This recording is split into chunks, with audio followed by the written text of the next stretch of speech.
Hello and welcome to the King Heroes Journey podcast. My name is Beth Martins and I'm here with a very special guest we've been trying to connect for quite a long time, Benny Wills. Nice to see you, Benny. Nice to see you too, Beth. Thank you for having me on. And yeah, it has been, there are certain people who've been trying to get us connected for a while. So I'm glad it could finally work out. There you go. So while we're setting up here, I'm going to go live on Rockfin and I'll let you guys know that I'm not ignoring the chat by any means. I'm just something happened with YouTube. They're not notifying me, but I'm not able to stream to YouTube right now. And I can't comment on StreamYard because of that lost connection. I'm also not live on Facebook, which is usually a bit of a censorship mess too. That one gets really severely suppressed. Now it's suppressed next level, but I will be uploading to those platforms regardless. And yeah, if you want to jump onto Rockfin, you can just find me over there. And what's my name on Rockfin? It should be just the King Heroes Journey. And Rumble, let's see how Rumble is doing. It says it's live, but there's no image here. So there's Matt. At least I can respond to him. Hey. And yeah, so I'm definitely considering to go on OBS and get out from underneath whatever is going on here. Let's see. But anyway, please do. Oh yeah, see, I could post to Rumble. I'll try to do that instead. That works well.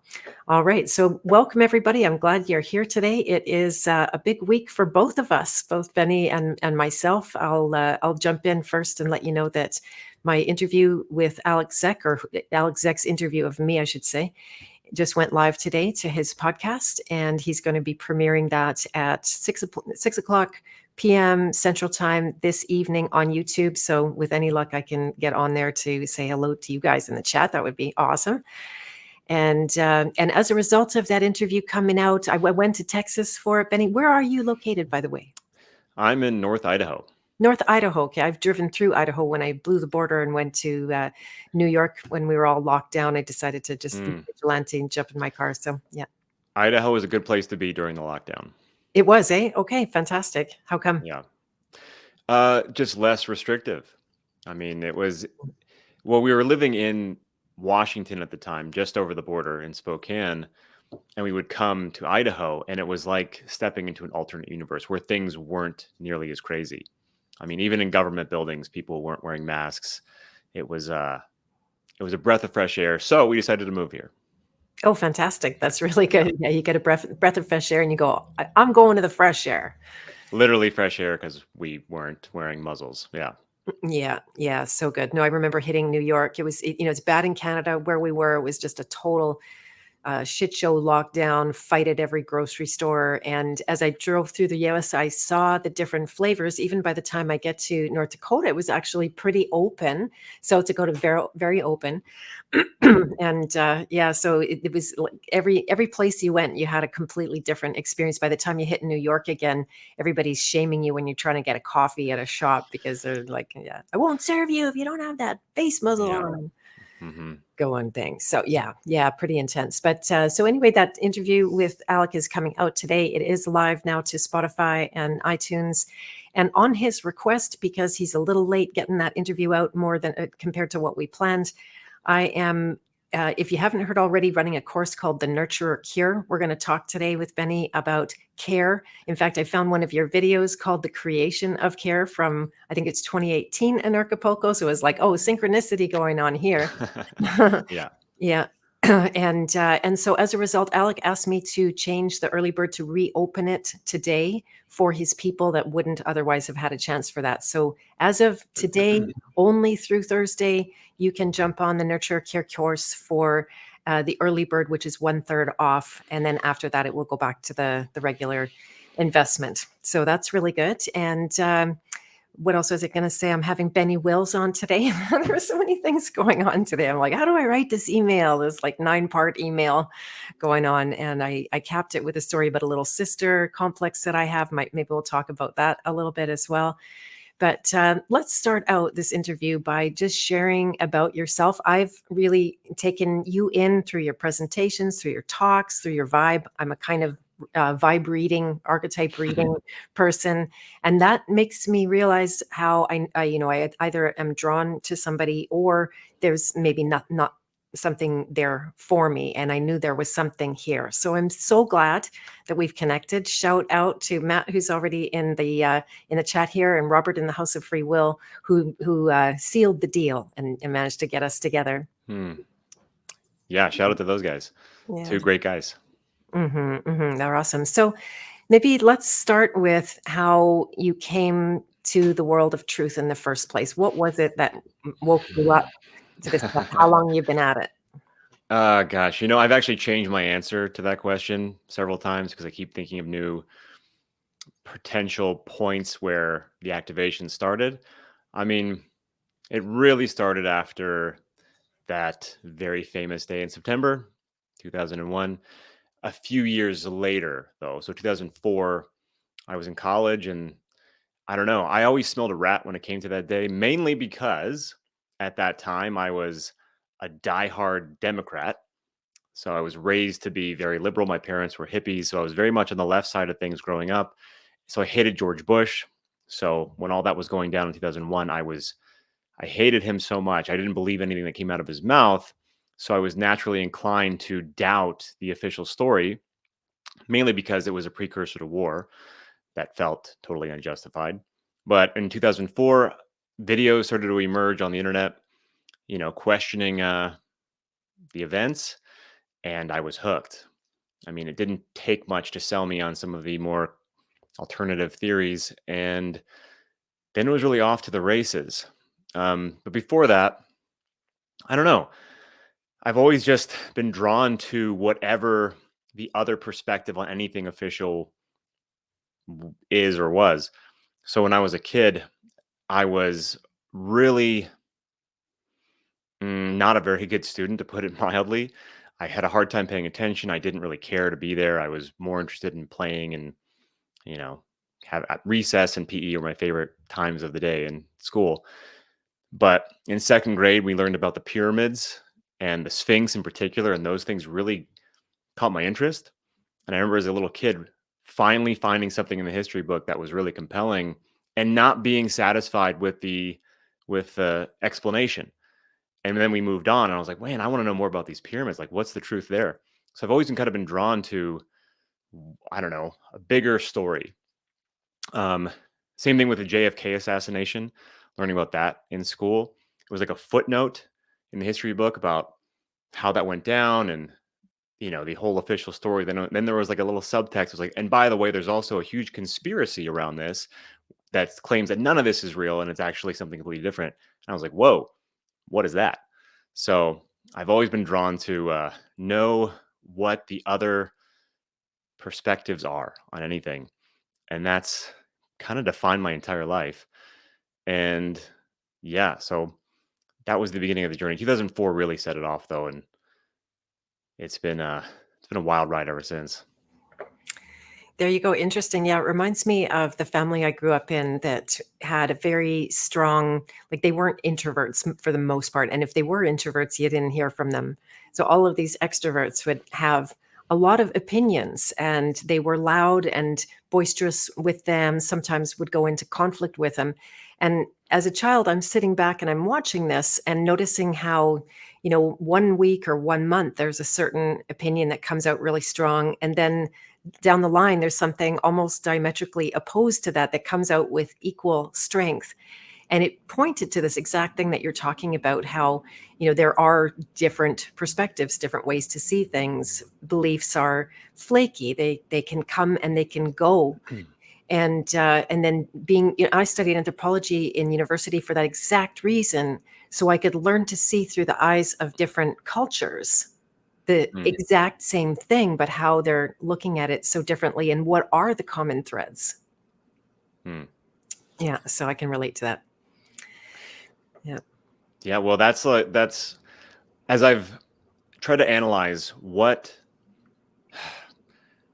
sets me apart from, let's say, the average thinker, because I don't consider myself to be special. I don't consider myself to be a genius or anything, but I'm somehow able to have more of an overview of, mm, I would say more of an in-depth sort of overview of situations and events.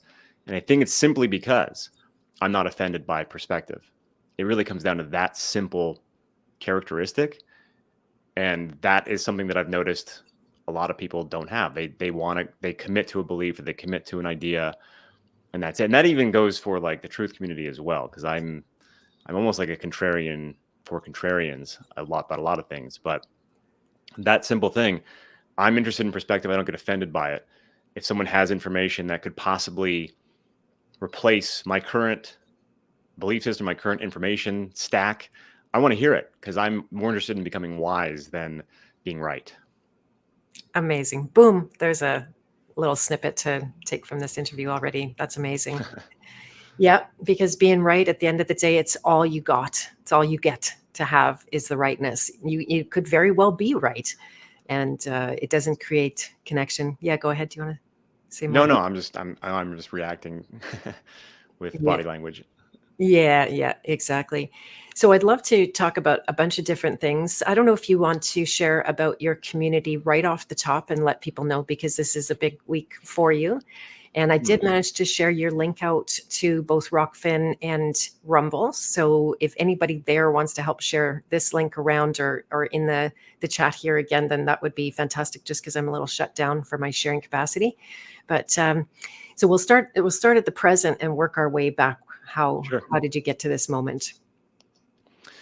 Yeah, well, like you just said, this is, yeah, it is a big week. I'm launching sort of the next phase of what I believe to be is my service, which is a men's group, a men's community, a place for guys who are more or less done being angry at all the problems and nonsense of the world and ready to start taking action and taking control of their lives.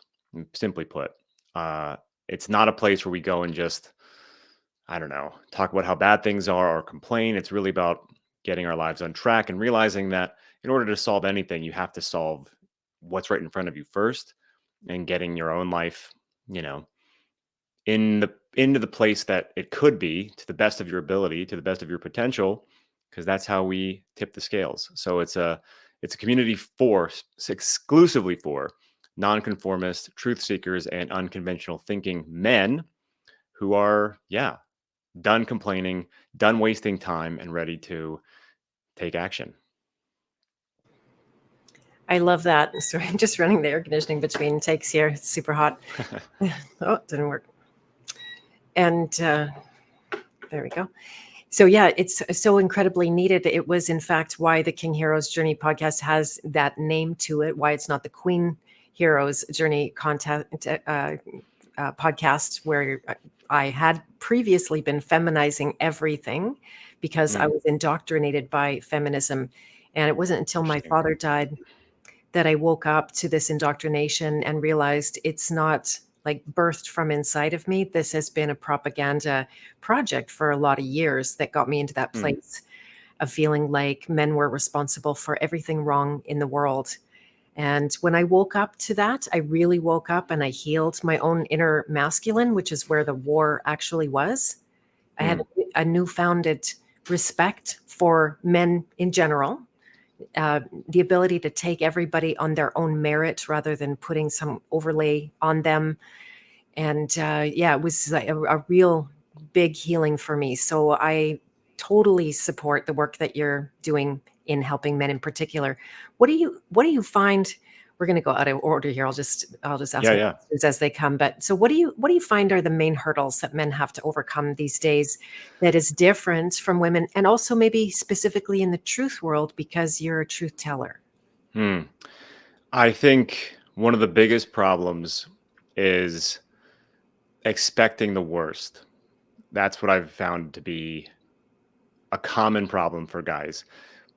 From because of their awareness of how bad things potentially are or how bad things potentially could go, they get stuck and they get really, it becomes an addiction almost, where you're just obsessed with the rabbit hole and all the things that are not, uh, let's say, complementary to human life, and you stagnate.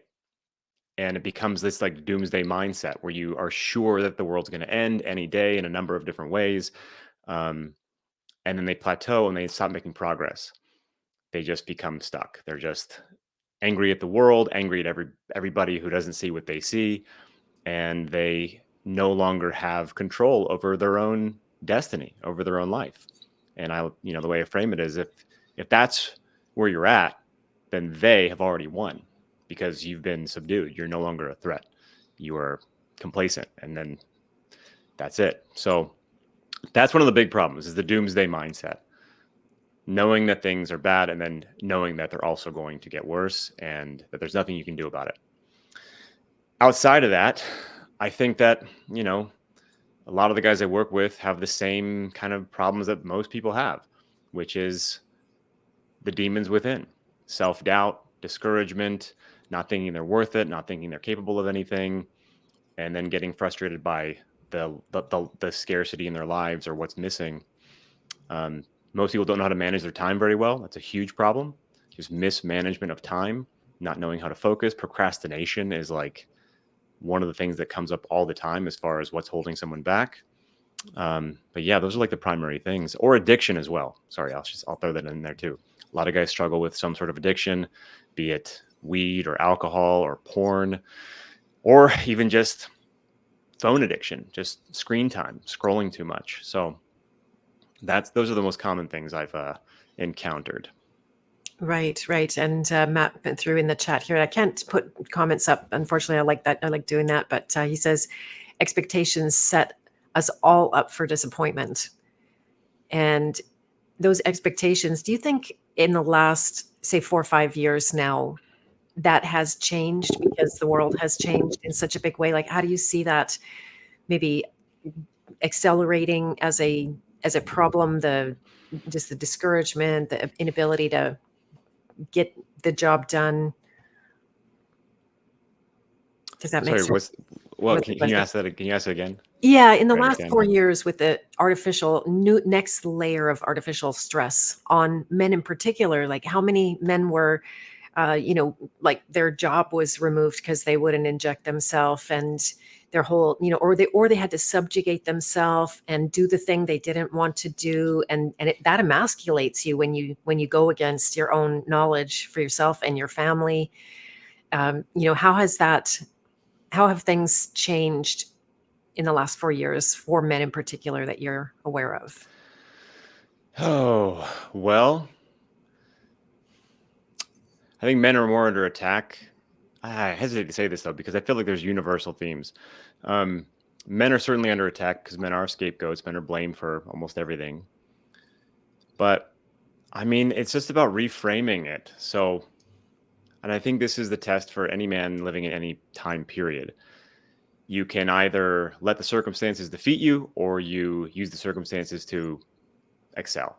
So even in those moments where your job has been compromised or you've had to make decisions you didn't want to make, those can all serve as tests to really test you as a man to see if you can overcome it, and be the whatever they are. So I've seen men both activate in a way that they were not activating before the heat got turned up the last 4 years, which I think is super encouraging and positive, or it has really taken the wind out of their sails and it's time for them to, pick themselves up by their bootstraps, lick their wounds, and say, okay, I'm gonna persevere anyway, because the only thing holding them back is themselves, not the circumstances. Yeah, that's amazing. And I love what you said, that you can use the circumstance to just, go down and go into defeat, or you can use the circumstances to overcome. And to me, that's a really poignant moment where some people might say, oh, it's so meant to be that this terrible thing happened because now here you are, victorious. Personally, I don't look at it that way. It's a choice, right? Always. That bad thing happens, it's not a good thing. Don't try to whitewash over it and go, oh yeah, like, meant to be, and Satan's there to help you grow. Like, nope. That's just not in my mind. But yeah, that choice, and it's so incredibly powerful when people do make it and they turn that terrible thing into something good.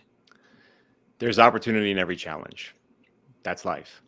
So it's up to you what you do with that. But if you look back on your life and you look at the moments where you experience the most growth, they're more than likely from moments that were not good.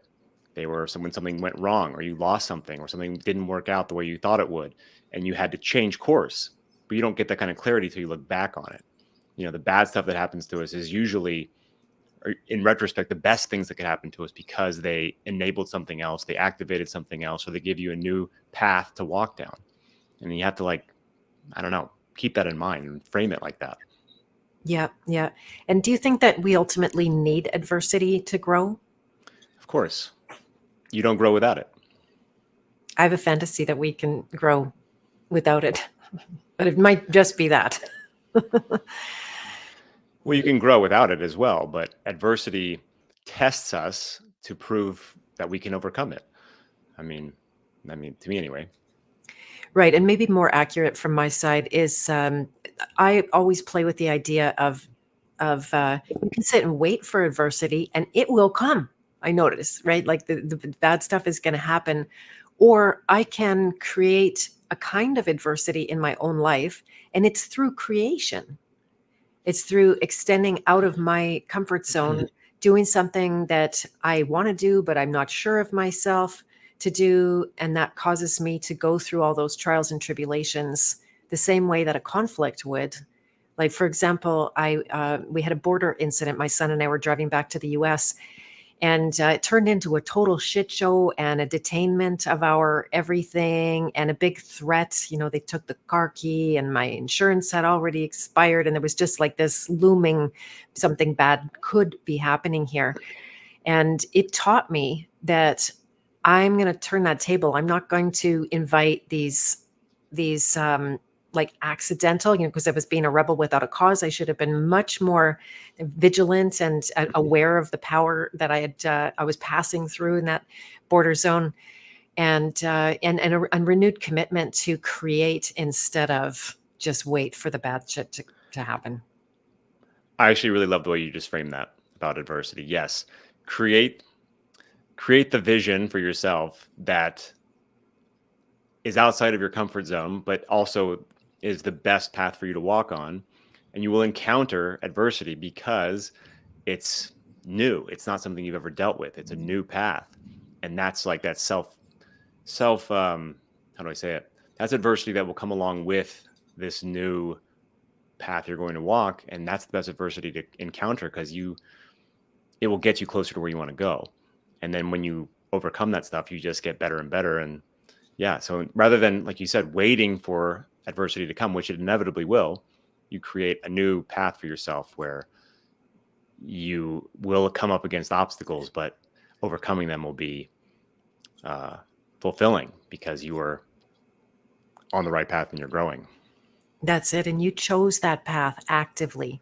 And that's scary for a lot of people to make those conscious choices to say, okay, here's a thing. I don't even know if this is the right thing, but I feel it to be a right thing. I'm going to risk everything, put myself out, do all that work, let the self-doubt come up in Technicolor. And it does, right? Every single time I step out, I'm who am I? I mentioned briefly my little sister complex. I just did a video about that, where that comes from.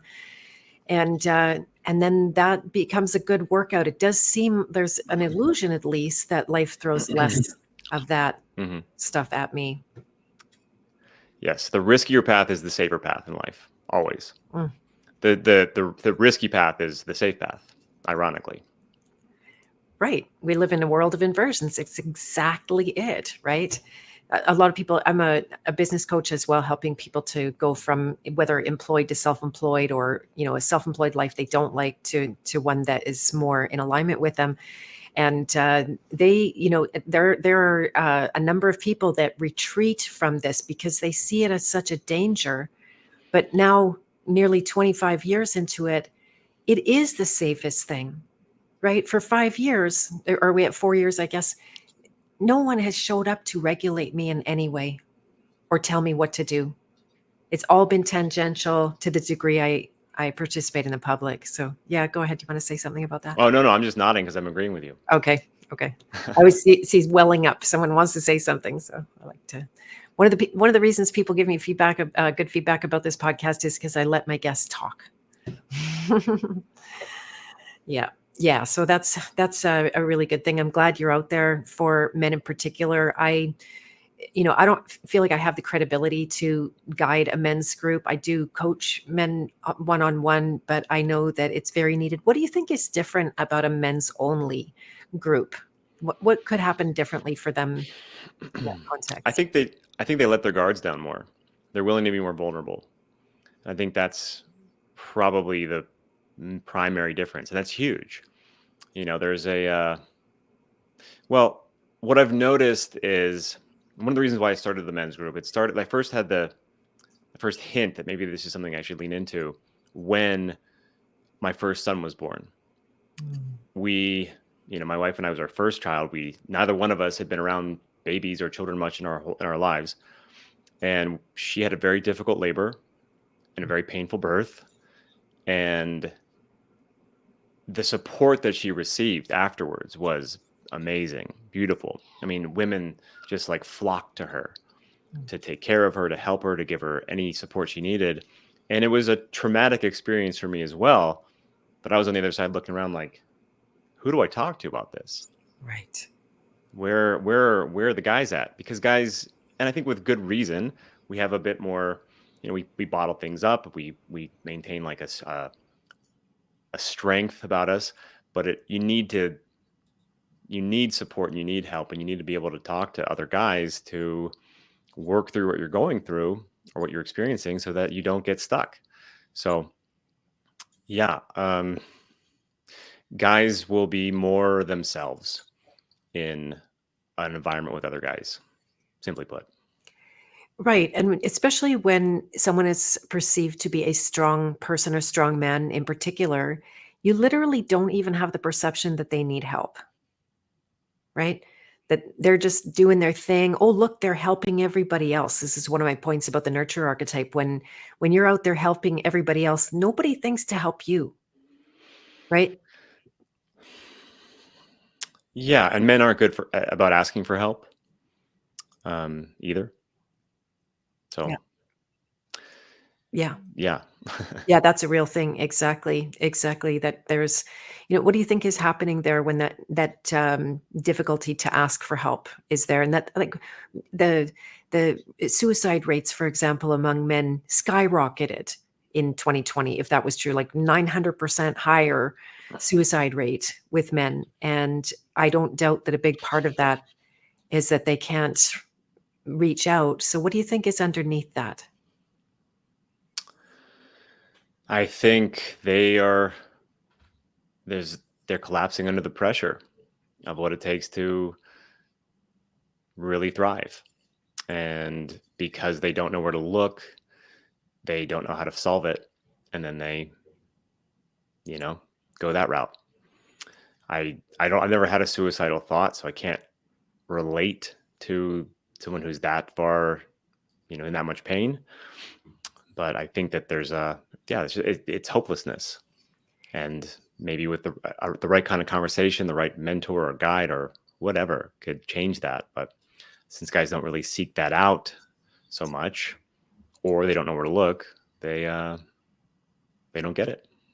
Yeah. Especially amongst this, alternative class who are naturally skeptical and a bit skittish. I mean, a lot of the guys have trust issues. So they don't know, they think people are always selling something that is somehow manipulative or not authentic, and they have a hard time trusting that someone actually wants to help them. Ah, that's interesting. Right. Yeah, there's so many risks that when you make yourself vulnerable, especially if you are more of a leader type, a king hero type, then your range of people that you could get assistance from narrows greatly. Well, yeah. I mean, that's exactly. So this is one of the things I'm really good at is just talking to these guys. I'm just good at talking to them. And I think that's a lot of times what they need, just someone to talk to who understands what they're going through, because life can be a really lonely journey for anybody. And when you're one of the ones who's in a very small percentage of the population who, let's say sees things a little more clearly about the mechanics behind society, it can be super lonely. So yeah, just having somebody to talk to is can change a life. It's one of those elements that I think are controllers. I'll say controllers, not because I believe they're that role rightfully, but their ability to take us. Oh shoot, I lost my point trying to preempt it there. Let's see what. Let's see. The Yeah, controllers. yeah. Their isolation of us was such a huge instrument. This is not news to anybody, but that they know that our connection, thank you, to others is, it's as important as eating.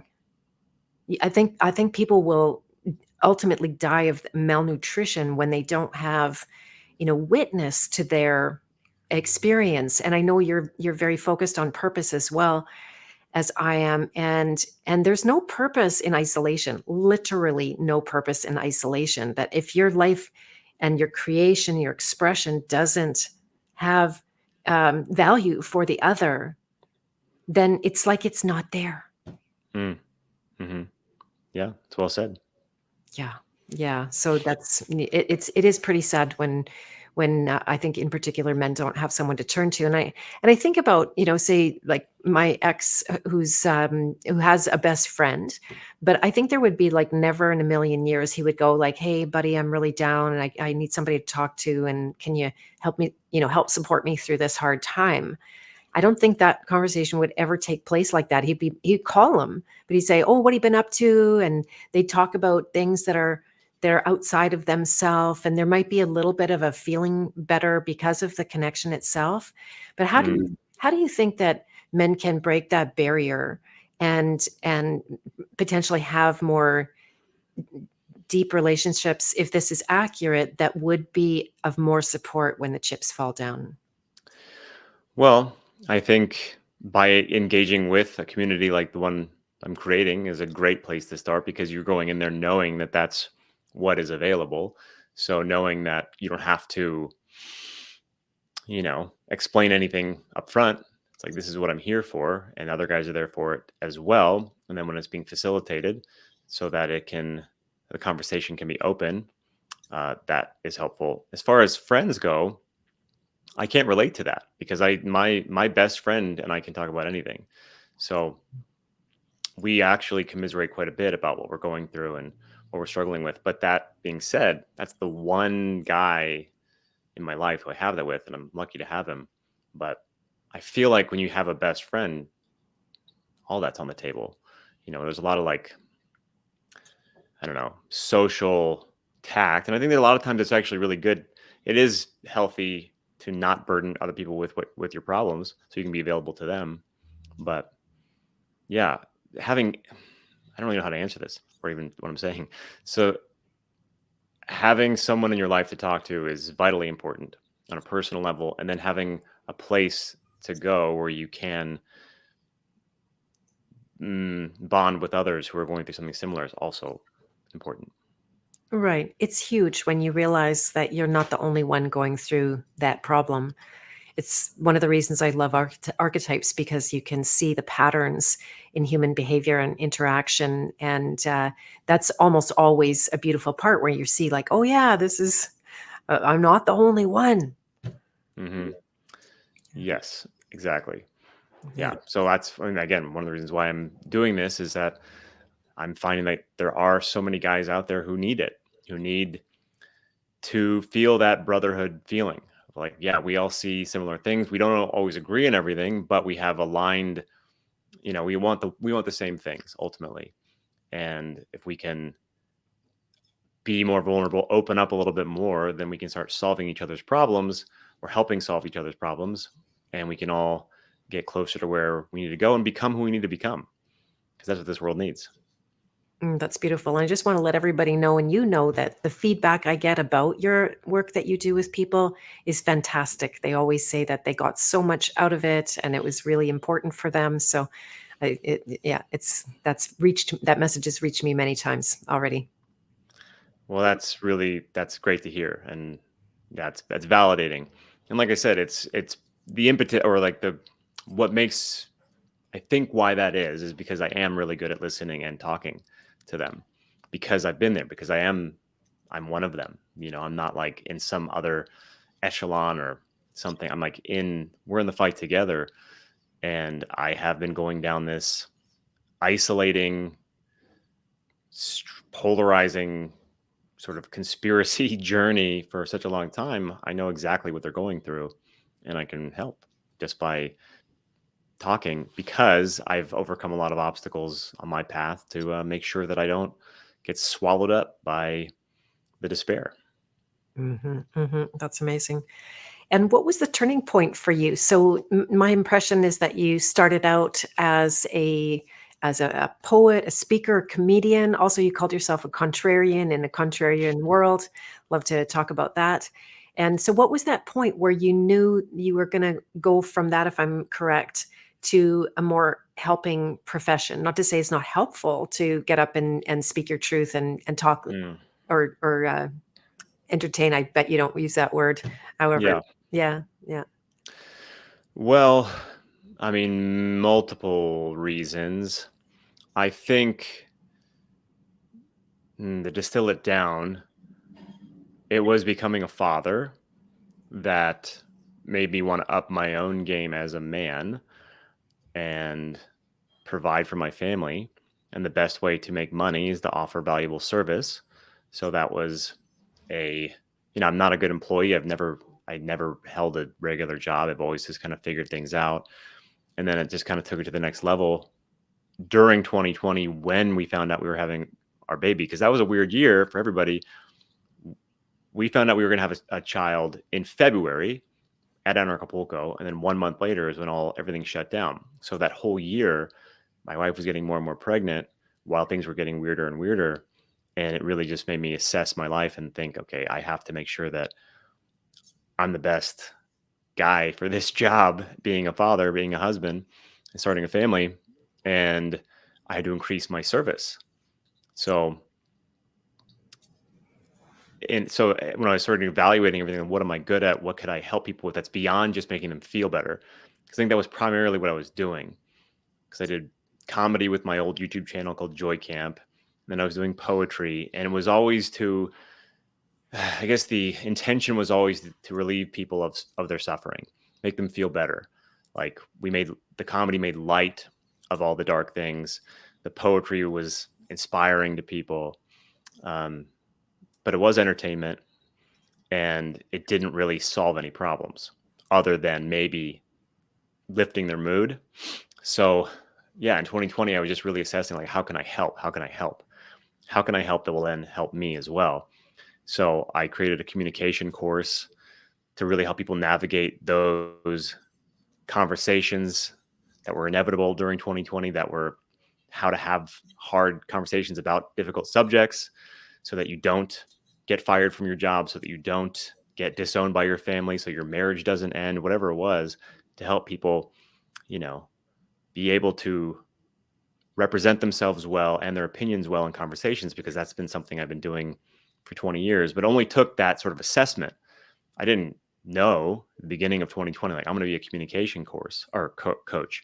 It was, what have I done? What problem have I solved for myself? And that was communication. And I even looked at the comedy and the poetry as extensions of that. That's all communication as well.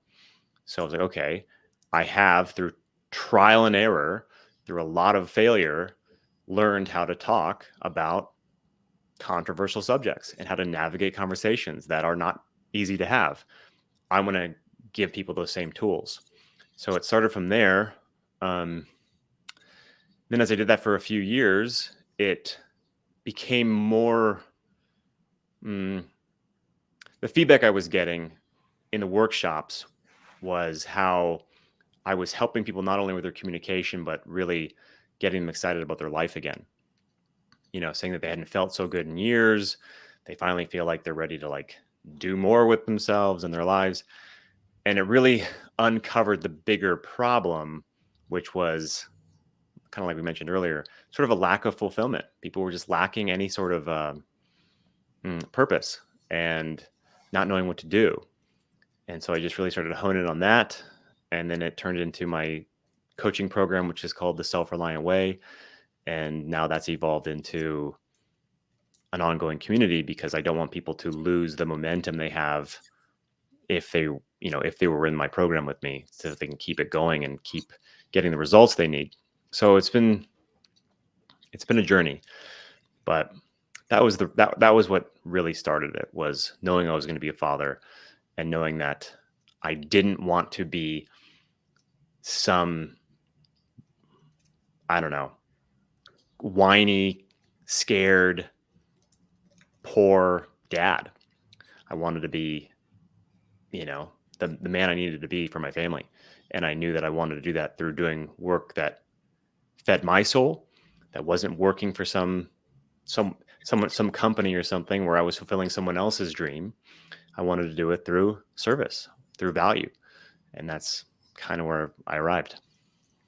Amazing. Yeah, another reason I can see people are trying to get us together, because we definitely share that. I just want to mention before we get too far, Matt's comment about the chicken and the egg, about asking for help, is we don't ask because we have no practice where we would have otherwise developed it. Yeah, so being completely new to that. Also coming from a world where we could be more independent, right? That it was more, there was more of an illusion that you could go through your life, and there was the whole MGTOW movement, and just being the single guy and getting your groceries from the store that kept coming every day, and I think a lot of those illusions are shattering. So yeah, didn't have the practice. He also said that your comical mean Mondays were always such a breath of fresh air in the midst of mayhem and distortion.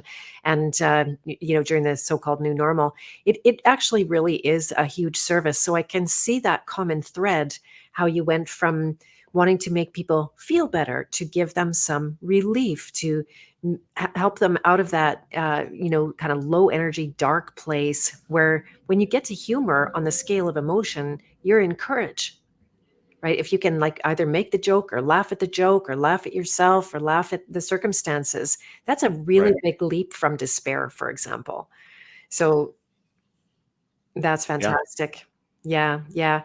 And then to follow up on your point about value and service, that's to me, what's wrong with, for example, Canada, where I live, we have a lot more resources than we do people. And so the habit of the powers that ought not be has always been to just sell off whatever we've got. My Mm. my son even knows, like we take our crude oil and we sell it to Texas, and they refine it, and then they sell it back to us. And we're creating no value because we don't want to work. We don't want to actually put our nose to the grindstone and say, okay, what value can I create out of this resource, or out of my own inner resource? And Mm. that's to me the whole thing that we're all tasked to find one way or another. Like, for example, I was thinking how, maybe, I don't know if you're interested in the crypto world, but you got a lot of friends who are interested in the crypto world, in that Anarchapulco kind of community.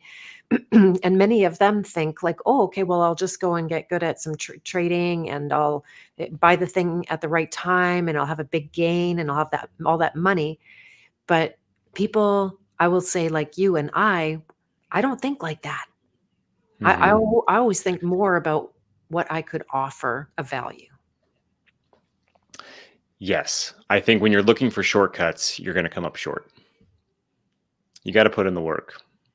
And it's you will doesn't mean you won't have moments that are like hyper acceleration, but if you're looking to like make a quick buck, that's not a great strategy. That's not long-term thinking. I think the reframe that really hit me in the face was realizing I might be alive for a long time. Whereas the Mhm. common trope is that life is short. Yeah, it is, but it might be really long as well. And you have to like plan for, live as if you're going to live a long, long time, so that you have a mission. So it's not just I'm going to get rich quick, because that doesn't that won't actually solve any problems. You have to like really create a vision for your life and where you want to go and who you want to become so that you have a slow and steady mm, ascension towards, where you want to go so you can really feel accomplished.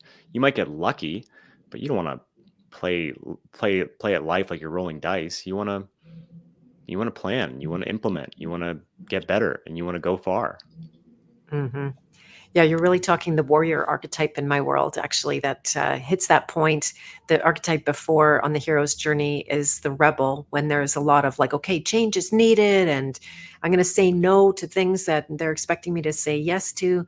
But by the time you hit the warrior, you are tasked with infrastructure and building out for the long haul. I love what you're saying about planning to live long, because I think that's the inversion. How when your safety and your survival is threatened, you actually start to want not to survive. It's so Mm, like many people will say, "Oh, that's stupid," but when you look behind the curtain and you see how programming actually works, it gets us to want the shorter life and to mm, get out sooner.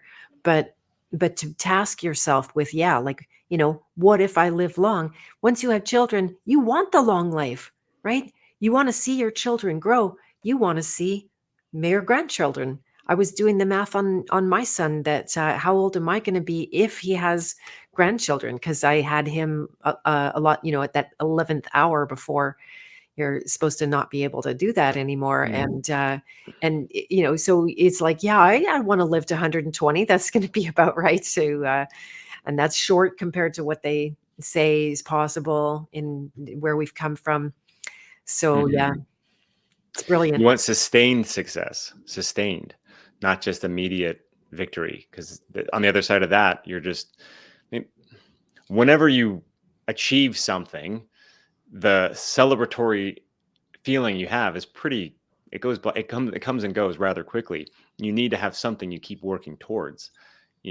What is the idea? Like you don't you don't get in shape and then stop working out. You get in shape to stay in shape. You don't try to make if you don't want to just get $1 million and then retire. Your $1 million is going to go away pretty quickly. You have to like keep working ahead. So I find that a lot of people, myself included, until the last couple of years, last half decade or so, where am I going with that? You, I'm losing my train of thought about momentum, about achievement. I lost it. That's okay. Putting the next thing out, like you said, the achievement, the satisfaction of that is so fleeting, right? You get the thing, you do the thing, and it's not sustaining you for the whole life. It's tasking you, okay, what's next? Yeah, you want. Oh, I know what I was going to say. There is an To change your current patterns, your current rhythms takes work. So to have real success, you have to like endure discomfort. And most people exchange immediate discomfort for prolonged discomfort by not doing the thing that wouldn't take them that long, but they don't do it because it's so uncomfortable. But if you just, sucked it up and did it and like endured the discomfort of a temporary moment, you will enjoy prolonged success. But so many people never take that first step. They'd rather stay small, stay comfortable, which is actually not comfortable because they can't change. And then they lose out on a lifetime of gratification. There you go. Yeah, that delayed discomfort that people don't think is going to be there because you made it easy in the short term, and then you made it hard, especially at the level of your soul over the long. Anyone can change their entire lives within 5 years. Anyone. Period. Your life can be completely different than it is right now. And you can be enjoying success like you never dreamed of within 5 years. People don't put in the initial work that it takes to get them on that track. They instead waste their time. Again, time mismanagement is one of the biggest problems. But time mismanagement comes from not having a clear objective, not having a clear goal, not knowing where you want to go. So you're just blindly like existing, hoping things work out, but never knowing how to do it. And that takes like focus, dedication, and also really clarifying like, what is it you want? What do you want? What do you want to do with your life? Where do you want to go? Where do you want to end up? What do you want to be known for? Who do you want to help? All these things, like these are the questions you have to ask yourself in order to, put your armor on for that discomfort, because then the why is so strong. You're willing to put in the time now so that your life can be what you want it to be. But again, this is the kind of stuff we're not taught. So you have to find it on your own. And you have to find the motivation on your own as well. But I'm very passionate about this sort of topic. Nice. It's beautiful. I love it. And then again, that warrior style where you put the pressure on yourself. You don't just like wait and have easy times and easy times and easy times and then like, oh my goodness, some big need, some big breakdown of some kind, and you have to like suddenly scramble to get it together. What if you built and this is actually very much overlapping with a king archetype, where you start to imagine, okay, what are people going to need in the future? What could I build now that will be of value to them when they get there or when we get there? And yeah, Yes. And in the immediate sense, you can start with, what problems can I solve right now? And then because if you look at this is what I tell the guys in my program. If you solve a problem for yourself, you're qualified to solve that same problem for someone else. right. And someone else will pay you for it, because now you can teach them how you did it in less time than it took you. So they're Bingo. buying the lesson without the pain that you had to endure to learn it. That's like, I don't know. That's I don't want to say capitalism 101, but that's entrepreneurship 101. You solve a problem, you help others solve that same problem. And then once you get in the habit of that,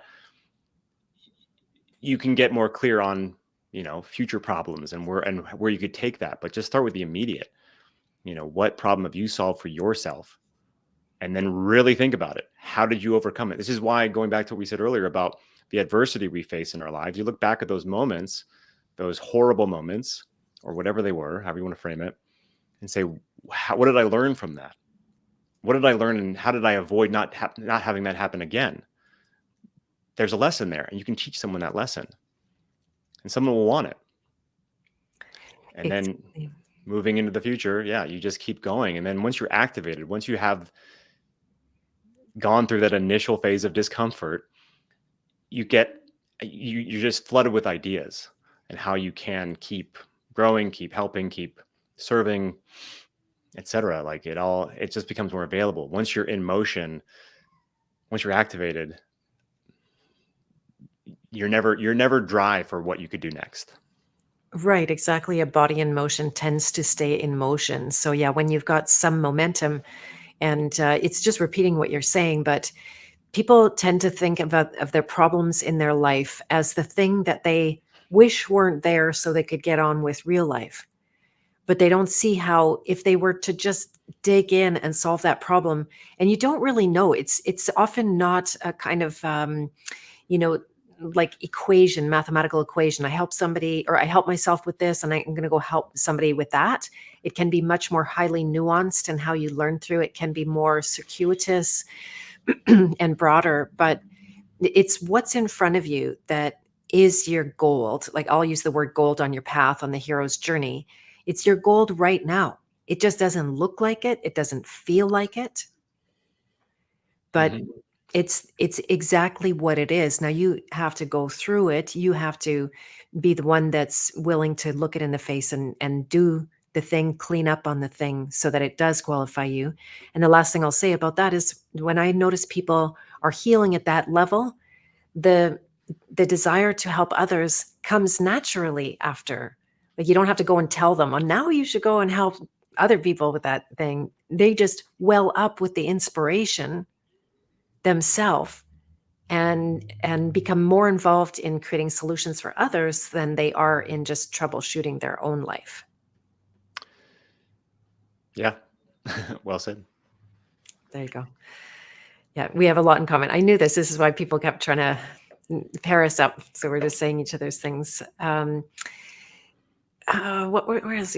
I was also wanted to just comment or maybe even ask deeper about the continuity of the work, because I think if you agree, we're indoctrinated in the sense like you're going to get the thing and then you're going to be fulfilled and you're done. And it's not like Yep. that, right? So Nope.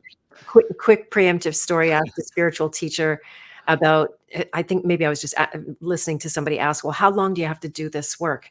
And he said, the whole life. You never ask me how much you have to brush your teeth, right? Even on your dying day, you might still brush your teeth. Yeah, exactly. Yeah. It never ends. You're always going to be wanting something. And again, that's people seek some sort of a reward, but that achievement of the reward is fleeting. And if you don't keep going, you're going to be left feeling you can have all the riches in the world, you can attain all that you want, but you won't just stay happy because you've achieved it. You have to keep going for something else. Life is evolution. You have to keep growing, keep going. So once you reach some new plateau, you go to the next plateau and so on and so on. It is never ending. I believe you should die in pursuit of something. You don't Yeah, you that'll don't be die retired. You die keep striving for something else, some new goal. That's what we are.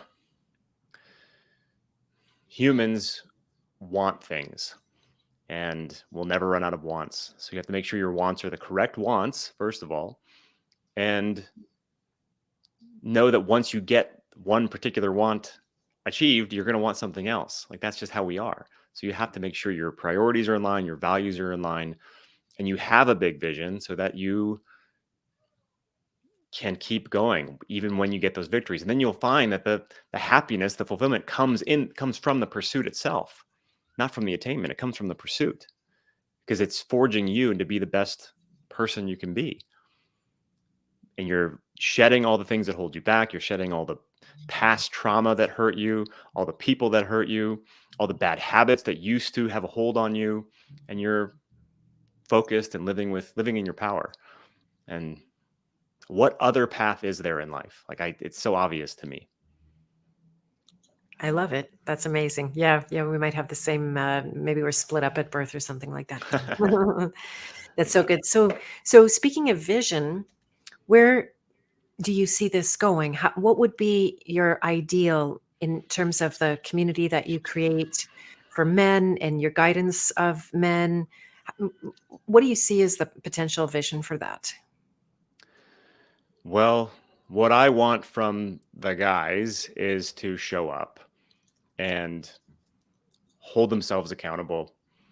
And the payoff for me from that would be at some point, whether it's 1 month, 6 months, a year, 5 years, say, hey, if it wasn't for your program, or I had this idea from this one thing you shared, and now my life looks like this, that's what I want.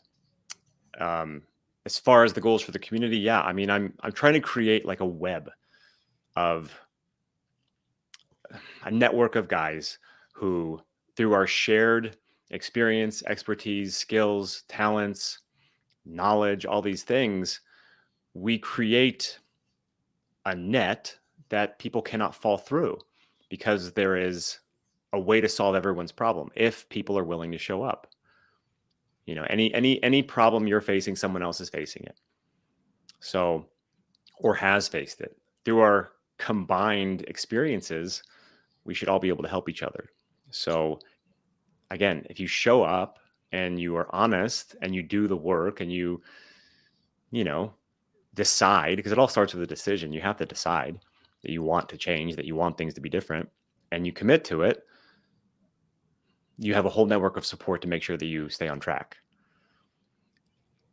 or that you at least identify which direction you should go.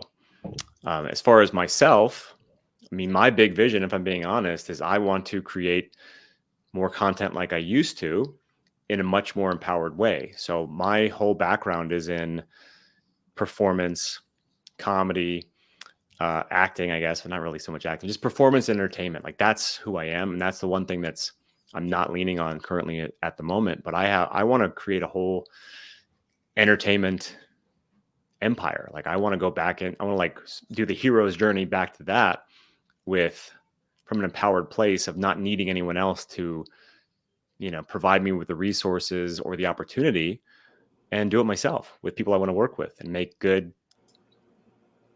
fun, or just good entertainment again in my wheelhouse. So that's like where I'm working my way back towards.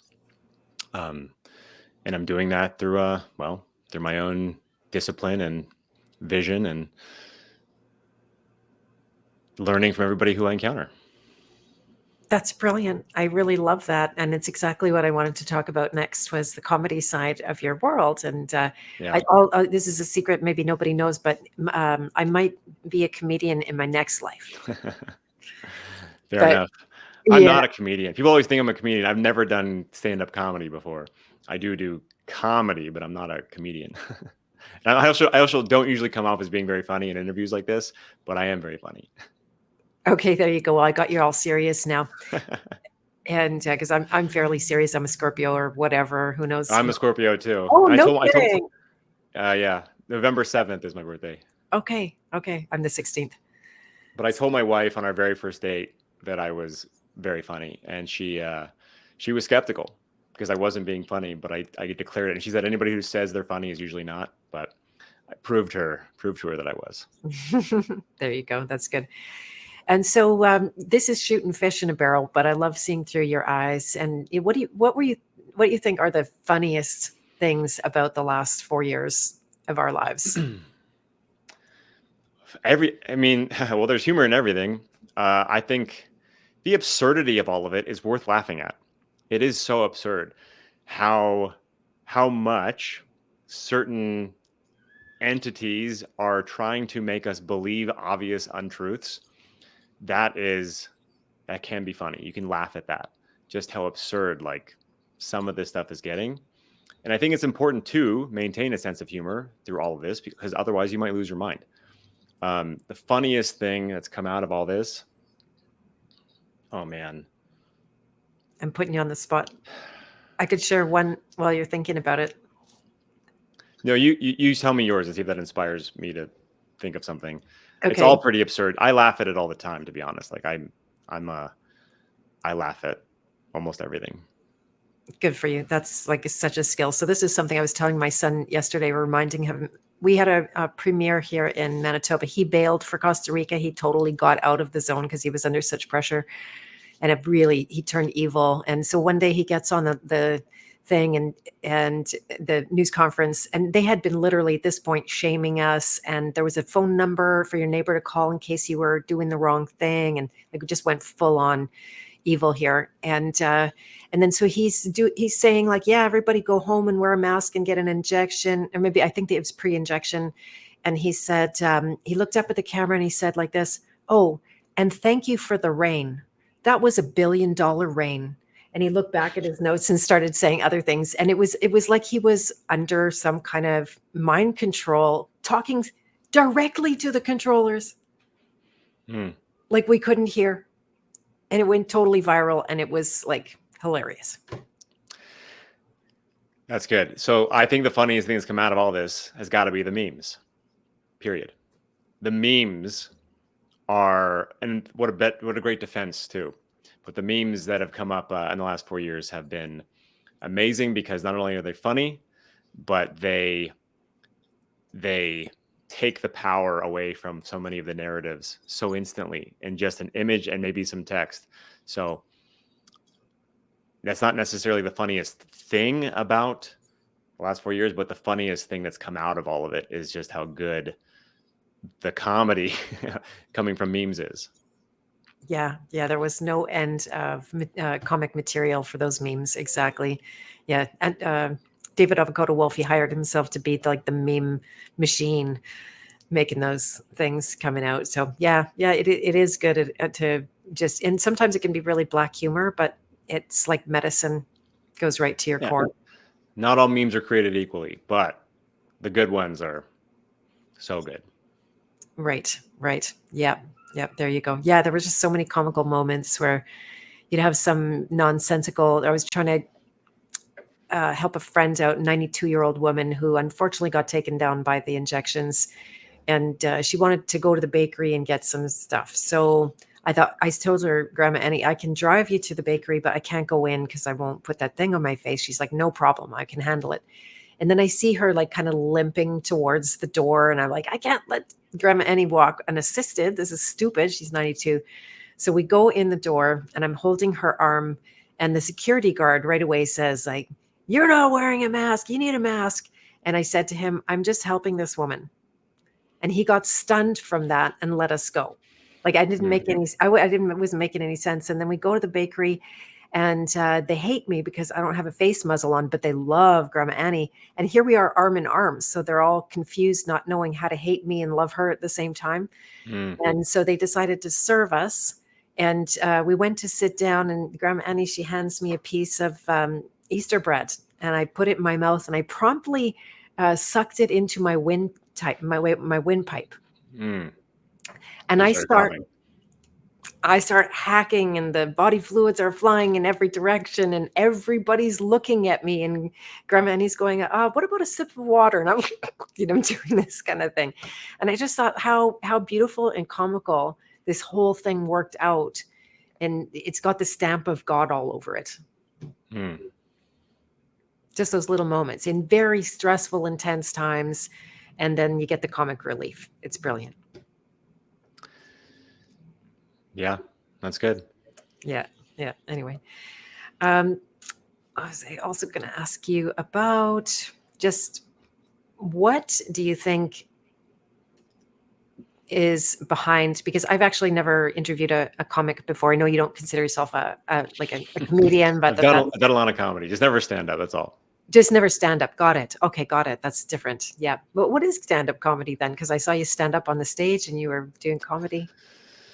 Well, whenever I've been on stage, I mean, I'm good in front of a crowd, so that comes from a lifetime of being on stage. So I'm a classically trained theater actor. I was on track to be a professional actor. I was a professional actor, but that was like my life path for a long time, and that not just acting, but stage acting. So I know how to be on stage.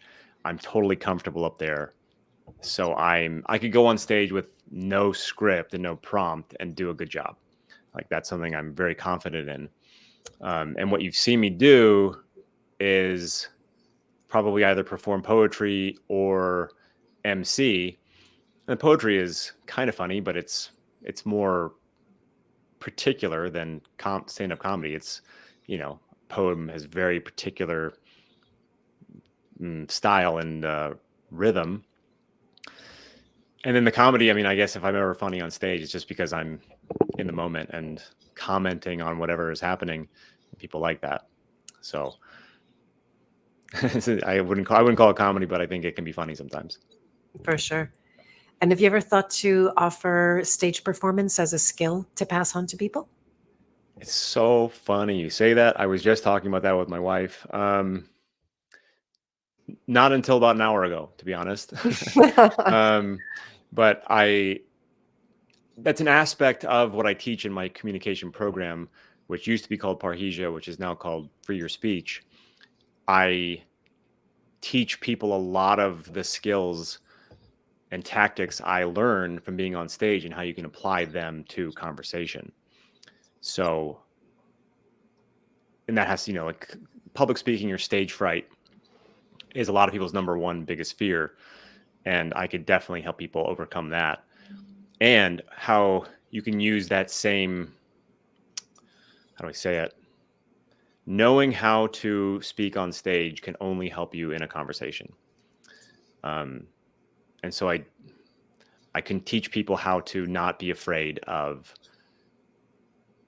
speaking, whether it's on stage or off stage, through what I learned from being a stage guy. Right on. That's awesome. Yeah, I was just having a memory of back in the day when I picked up a guitar, and within a week I could play like 1.5 songs, and within 2 weeks I'm putting myself on stage, which is like insane. Who would do that? Many people would have like gone for a year or 2 or 5 or something to really get good at it. But it was actually a brilliant mistake that I made, because putting myself on stage showed me this mirror reflection of where I was at. And there was this idea, like somehow you just jump on stage and then everything happens by itself. And the big awakening for me was that, oh no, every single moment you still have to show up and be alert and conscious, and, Yes. right? And Yeah, stay that's a in good point. control. Yeah.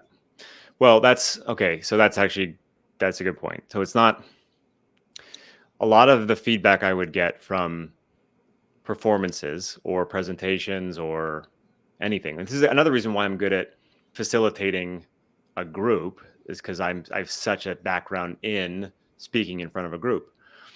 But people would say like, "Wow," they compliment me. They say that was really good, or you're so good on stage, or whatever the compliment is. And I'd say, well, it takes a lot of effort to make something look effortless. So I don't just go up there and wing it. I mean, any poetry performance, for instance, that I've done at a conference, I first of all had to write all that poetry, but I rehearsed it until it was perfected. I didn't just go up there and be like, I just wrote these poems and I'm going to perform them. No, I worked on it for months, or even some cases over a year in order to give a 20-minute performance. And I'm able to to be really comfortable on stage and talk to a crowd with no script because I put in 20 years of preparation, because I did so much time learning how to be a stage presence, and then I can go up there and do it. But it wasn't like I did it overnight. It all took a lot of effort and a lot of hard work to get that good. Exactly, exactly. And it's such a huge part of leadership. Like you said, that's what makes it easy for you to get in front of your people and guide and teach and coach and all of that kind of thing. And the the nature of performance, or the nature, pardon me, of leadership and that ability to speak, they're so tied. And I think there's a lot of leaders out there, like would-be leaders, would-be king heroes, that don't have the will to perform or entertain or do comedy, but they've got something in them and they know that they have to get it out in a way that people can hear it. And so Yeah. what would you tell those people in that context? What kind of guidance would you give them? Well, it would depend on the context.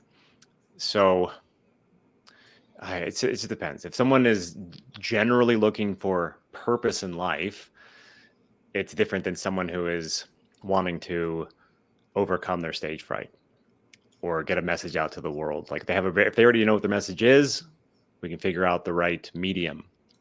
But if it's someone who's like, I want purpose or something inside of me, there's a lot of work we'd have to do to unearth what that could be. Um, but I think everyone should experience being on stage, just as a rule, because there's nothing else like it. But people will surprise themselves. That's why you have to challenge your comfort zone. It's so important. Kids. I'm around kids all the time. They challenge their comfort zones every minute. Like they're always trying new stuff. They're not thinking about what people will think. They're just doing it. And I think we just pattern ourselves to be comfortable and to retreat from, again, risk. But for instance, for me, we talked about you mentioned something about being an introvert earlier. I think I'm an introvert, and I'm only accepting that recently. Really accepting it because the gauge that my wife we'd hang out with some friends a couple weeks ago, and she said the way to gauge it is if you're in a big crowd of people and you feel energized or drained. And I feel drained when I'm around a lot of people. When I'm a part of a crowd, I don't like it. I'm not very outgoing. I've always been kind of shy my whole life. And one of the reasons why I got into acting in high school and stage performance was because I had this desire to be seen and be heard and like communicate and to, you know, not be so shy. And so I used the stage as that. So people will often think, I come off as I think I come off as charismatic and perhaps even extroverted, but I'm not. I actually much prefer to be either by myself or with a very, very, very small group of people. But I am in my comfort zone when I'm talking to a crowd. So when I'm the one who is like hosting and they're there to be with me, I thrive. But when I'm just like another face in the crowd, I don't like it. I don't like parties. I don't like social engagements. Like I'd say, I don't say it's a problem, but it's definitely a difference between my wife and I. She loves crowds. Like she needs a social life. We go to parties. She feels great. And I just want to recoil. So there's, I guess, if I'm trying to like tie this up, this idea up, if you are an introvert, it might behoove you to get in front of a crowd, even though that's the scariest thing in the world, because you might find that that is a better place for your personality because you are in command of everything you want to say and the message you want to relay. You get to decide what that is. Whereas in a social setting, it's a little different. And everyone should try it, you know, and a lot of I people who are extroverted don't do well on stage. That's just the way life is. But I hope there was a point in there somewhere. Oh, absolutely, a whole bunch of them. Yeah, it's fascinating. I think there are a lot of introverts that end up on the performance side of things because it is very different. I can relate to this where I'm comfortable in front of my own audiences, my own platforms like this one, for example.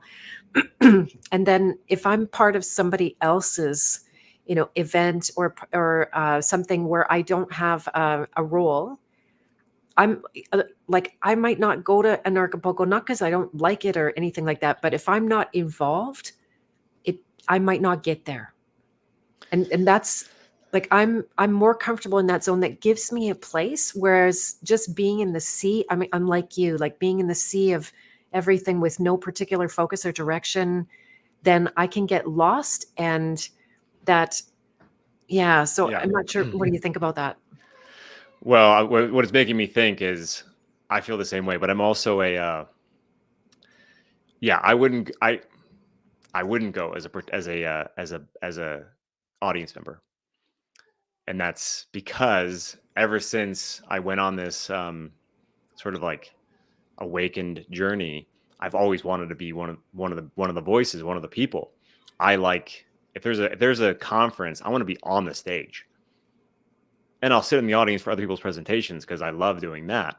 But I'd rather be one. That's like I don't know if that's what that need is, ego or something. But I love being one of the ones that they're there to see, or that they are going to hear when they're there. I want to be that guy. I want to be part of the reason, part of the experience, one of the things they pay for or show up for. And Yeah. that's also, I know that's just me. Yeah, my parents used to take us to a music festival, folk music festival when we were young, and I'd be going like, "Oh yeah, this is really cool, but why isn't everybody singing? Like, why, am I going to get on stage and sing?" It just seemed like, well, that isn't that part of it? Why are we all sitting over here and just watching? And I think that is partly our culture of performance too, where it's made a strong separation between the audience and the performer. There's a whole politics that can go along with that too, especially here locally. It's, if you weren't in the right person's club, like you said, like the left wingers who love the government and everything, you're not probably going to end up on stage. I had to fight my way onto that stage. Mm, In 1996, I finally did get on after like a lot of trying, and then I was done. Then I felt like, oh yeah, I've been there, done that, and I didn't need to pursue that community anymore because I can't really. yeah.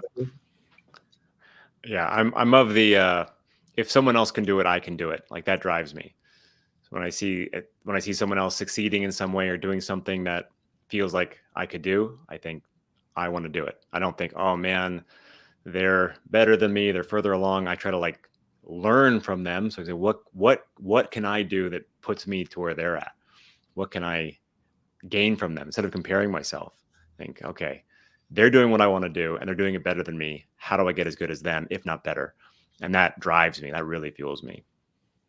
And that's a perfect way to use that energy, because otherwise you go into jealousy and you go into, like you Yeah, said, right. oh, Exactly. superiority, inferiority. Like, who does she think she is singing up there like a birdie? And oh, I could do that better. And just, well, like, do that, then do it, right? Then Yeah. Yep. When you feel jealous, if you feel like if you that's like you could see that in a spiritual level. Like that's a message saying, "Hey, this is something that you want. Maybe it's worth pursuing." instead of being jealous. Oh, they have this thing that I don't have. Like, no, if they have it, you could also have it. You just have to figure out how to get it. And Yeah. you definitely have the power to do that. Yeah. And you have to humble yourself to the work, and you have to humble yourself to reality and the Yes. evolution of your skills that And is the going discomfort that you're going to endure in the process, and the new to. skills you're going to have to acquire, and the new ways you're going to have to think about yourself and the objective. It's not easy, but it's so worth it. And what else? Why not go for the things that you really want, that would really satisfy you? Exactly. So you can get to the end of your life and you said you did it. You did it, however Yeah, it rather went. than regret. Yeah, rather than regret, which is what so many people endure. And they just live in the past. They're stuck in their present, anchored by their past, and then that just continues on forever.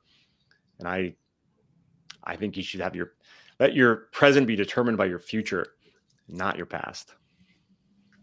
Nice. I love that. One more thing just about the comfort zone. So, do you think there is a point where you can get too comfortable? Some people say like overconfident, and it's just so not a challenge for you to get in front of people or to, do your poetry or teach or all of that kind of thing. Do you think that it goes something wrong happens when you have too much comfort? Mm, it just depends if it's feeding your soul or not. I mean, I'm still in a phase of somewhat discomfort because I'm in a new field. I went from being an entertainer to now like a guy who's education, entertainment education, basically. And there's a transition, and I've been facing a lot of resistance to it and backlash, and that also doesn't feel good. But it comes with the territory. So I don't know. I don't think I've ever lived in a comfortable spot for too long. And when I feel myself getting too comfortable, I usually end up changing things up. And in the past, I've probably drastically changed things too much. But I'm in a phase of discomfort right now, and I'm embracing it because I know the end result is going to be excellent. And it's required because I have to support a family of 5, so I have no choice. I will succeed. Nice. Nice. I love that. Yeah, so good. Um, so let's maybe talk about my most recent focus these days is the nurturer archetype. It's just about halfway on the hero's journey when you're still wrestling with uh, a me or them kind of a thing where like who do I take care of? All of these people who need my love and care or myself. And there's this dichotomy that takes place.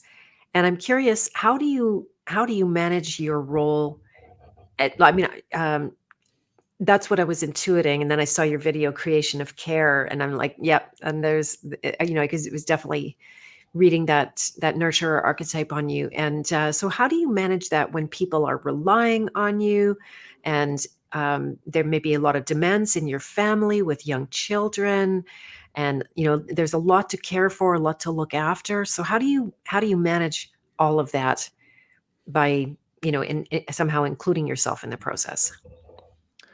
Well, I mean, I'm going to try to say this right. I think I don't want to say this wrong, and I'm trying to find the words. You have to commit to yourself. And by that, I mean you have to have high standards for yourself, and you have to always be working on becoming better, because by doing that, you are better for others. I do think that your personal development inevitably becomes your best gift to society, to anybody. Your commitment to being the best version of you, your own development, will help you help others by proxy and also directly. So it's not about being selfish, but there is a time to be selfish with your time for sure. I mean, so much of success in life comes from saying no to as much as you can. You have to say no to most things. Now, when it comes to family and stuff like that, there's no wiggle room. Like, you cannot say no to your immediate family. But I think a lot of us just spread our energy out to too many things at once, and then we're drained. and you're not focusing on the one thing that if you were to focus on it, it would move your life forward the furthest and the fastest. So you have to focus on getting yourself to the best place you can be. So that is, again, it's not selfish, but it is putting yourself first, making sure that you're in good health, that you have good habits, that you're pursuing something great, that you're helping people. So you do come first in that equation. Otherwise, you're not going to be able to help people very much, I believe. Yeah, if you stay stuck in that dichotomy of me or them, it's a lose-lose kind of a battle. I've It's either me there's for that. them, me for Mm, them. nice. I love that. Yeah. Yeah, that actually And unfortunately, graduates. I have a coaching call in 4 minutes. Oh, in 4 Sorry minutes. about Okay, that. it's funny because I was going to begin to wrap up. So I think let's. this we're go- I think yeah, I can be like a minute or two late, but I definitely No Mondays worries. at 2 are when I have my Self-Reliant Way coaching sessions. Okay, fantastic. Good. Well, do you want to just share anything more with people where you would like them to go and do? And Matt, if you're still out there and you want to repost those links to I think it was a school link on my behalf, that would Yes. be honest. Awesome. Not honest. Yeah. So the thing if any guys are listening to this and anything I've said has resonated with you in any way, I do encourage you to at least look at the school community I've created. That's School SKOOL. It's this community for men. It is to help guys overcome themselves, self-doubt, discouragement, to create the right kind of vision for their lives, create the right kind of goals for themselves, how to overcome procrastination and time mismanagement. I also help people learn how to make money online if that's something that they are interested in doing, because it's never been a better time to be an entrepreneur and start a business. Um, and yeah, just to be around other like-minded guys who are like you, who are done being angry at the world and ready to start taking action. My community, Iron Wills, might be the perfect place for you. The link should be somewhere. And outside of that, bennywills.com. There's a lot of stuff on there. I write a newsletter every week. I have my YouTube videos. You can go to youtube.com/BennyWills. I have not been taken down off YouTube, and I don't have any plans to get taken down. So hopefully you can still find me there, regardless of when you're listening to this interview. And I'm everywhere. I'm on Instagram. I'm on Facebook. I'm on Twitter or X. But the community and my website are the best places to go first. And yeah, reach out to me if you have any questions. Okay, fantastic. And thank you, Matt, for posting both on Rumble and on Rockfin that exact link where you can look into the community that Benny is creating and running. So I won't keep you any more. I know your hands are full. I feel very fortunate to have had this conversation with you today. Thank you so much, Benny, for coming on. Oh, thank you. And I'm sorry I have to cut it short. I wish we could keep talking. I'm very much enjoying the conversation. Oh, good. Well, maybe another time in the future. Yes, indeed. All right. Thank you, Beth. Okay, you're welcome. Take care. Bye. Bye.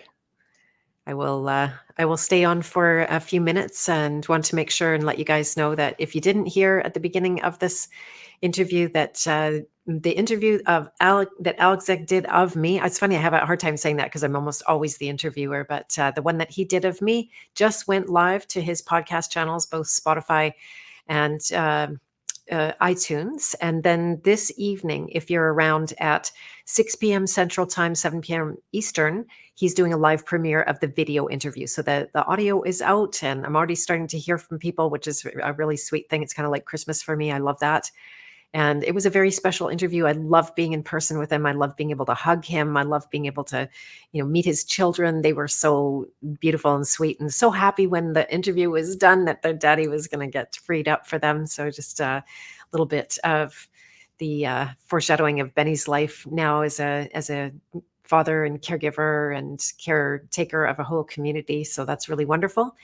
And Alec thought he was going to be releasing this interview sooner. So I had timed things with a course that I'm putting on. It's called the Nurture or Cure, Crushing with Boundaries.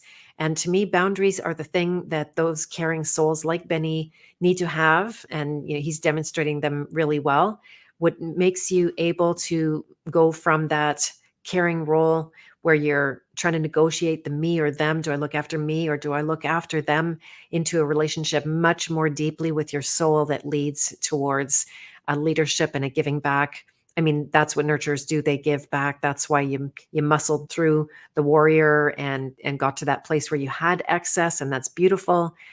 But because of the world of trauma that we live in, that it's full of a lot of people that are injured, people that were maybe raised by those that didn't have the capacity to care enough, and it birthed a really strong nurture in you because you want to do what wasn't done for you. That's a really big part of how the nurture can get born.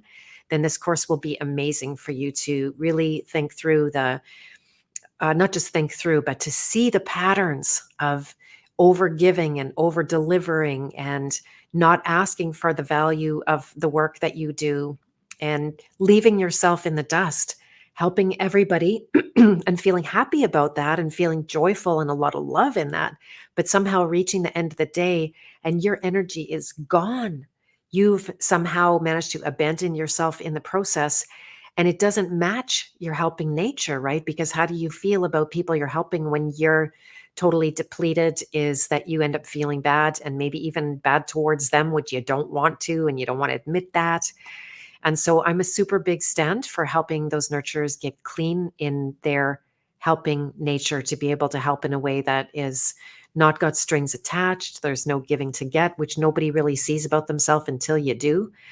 It's all about exploring the unconscious motives that drive us from within, how, it's all fear. That's why fear programming works on us. And maybe you didn't fall for the boogeyman virus and poison injections, but you are falling for other kind of doomsday things that Benny and I discussed at the beginning of this interview as well. And how do we get into a place of really truly being a center for good things to happen around us, where people can uh, use you as a resource and the work you do as a resource to grow and feed on without it compromising you. In fact, that it would make you stronger. So we're going to talk a lot about how to create boundaries, what boundaries are, what they aren't. I'm going to be teaching the tools that help you to deprogram and let go of those hidden motives that are there. It happens over time, but once you see the patterns, you already start to have a breakthrough with the pattern. And this is something I've seen for my whole life, and especially to save my life from cancer more than 20 years ago, that once you see a pattern, you're on it. And yeah, it might take time to get the layers and really get down to the bottom of it. But in the meantime, you can start to experience freedom at an exponential level because you're going through your shit rather than trying to avoid the shit. And that is the normal way to be out there, just avoiding everything possible. It is habitual. It has become like a knee-jerk kind of a response. And so, yeah, I'm super committed. The Early Bird to the Nurture Cure course that you can find on my website, bethmartins.com, is in honor of Alec's interview of me, where we talked about the nurturer a lot. And he is a grand nurturer. I watched him very much in that way. And so you can sign up today through Thursday only at 1/3 off of the investment on the course. And one of the things I'm going to be offering in conjunction with that you can add on to the course is a nurturer goals coaching session, because nurturers have a hard time to create the goals that Benny was talking about, where you have something out in front of you and you want something, and getting your goals is really good. But what's even better than getting your goals, because there's just going to be some new desire, like Benny was talking about on the other side of things. What is better than getting your goals is freedom. That's why you want to put goals out in front of you, because of freedom. It's not so you can get the thing. That's got fleeting, accomplishment, like, woohoo, done that, yay. And then what's next, right? You're going to keep going. You're either going to rest in pride on your laurels and do nothing and just go, oh, wasn't I so great? Or you're going to find some other way to get out of your comfort zone and serve with your purpose. So that's the elixir of the nurturer, is to move with purpose. And Annie D, nice to see you. Are you late? We're just finishing. Unfortunately, you were wrangling a roadrunner. Wow, that's intense. Amazing. Yep. I thought those were only cartoons, although I do know they're really real. But yeah, so we're just finishing up the recording will be out, and I do invite you to join us at 6 p.m. Central Time for the premiere of Alec's interview of me in Texas. And I wish I could share a link with you guys here, but I can't because I'm getting shut down by YouTube. I don't think it's a permanent shutdown, but for some reason I cannot connect to live stream anymore, and Facebook the same thing. So I will be uploading this interview of Benny to my YouTube channel, so you can check that out. Also, in a day or two, these all go up on my podcast channels like Spotify and iTunes and all of those, Anchor FM and a variety of different platforms. So there's a lot of different roads to this Rome these days. That expression I try not to use anymore because Rome is such a dark symbol of what we're going through. So anyway, I'm glad that you could make it live to this interview. Thank you if you found us. That's fantastic. Thank you, Matt, for getting Benny and I together. Thank you, Robert, for sealing the deal and getting the email that was responded to. Thanks to Benny for taking all the time to be part of this stream today. And if you would like to take me up on the Nurture or Cure course, again, you can visit bethmartins.com. It's in the tab. It is on the front page. And then today until Thursday is the early bird. So this is a really good time to sign up if you regretted not helping yourself as a helper, because it is a must. You cannot go through life not helping yourself. You're just going to end up half dead and bitter and not feeling happy about any of the help that you've given. Actually, what are friends for? Yeah. That we're working together in a beautiful way. Alrighty. Coming up later on this week on the King Heroes Journey, I'm hosting Jesse Howell, who is the host of The Missing Link. And I've been watching him. I was on his show maybe a month or two ago. He does an interview every single day, like crazy. I think there's some more than 800 interviews since the pandemic started. And he's really deep. He's got a lot of formed opinions and a huge heart and a strong will to lead in the way that he is, although he was an unlikely king hero in that respect. So I'm looking forward to hosting him on Thursday. That's coming up. And then I think that's all for now. So maybe I'll see you guys tonight. I will put, if I can grab a link to that premiere, which I think I can by now, I will drop it in the show notes below. And then why is this AI reading my hand signals? That's creepy. I didn't tell it to do that. It is doing it all by itself. Alrighty. Okay, well, have a beautiful rest of your day. I love you guys, and we shall see you soon. Bye for now.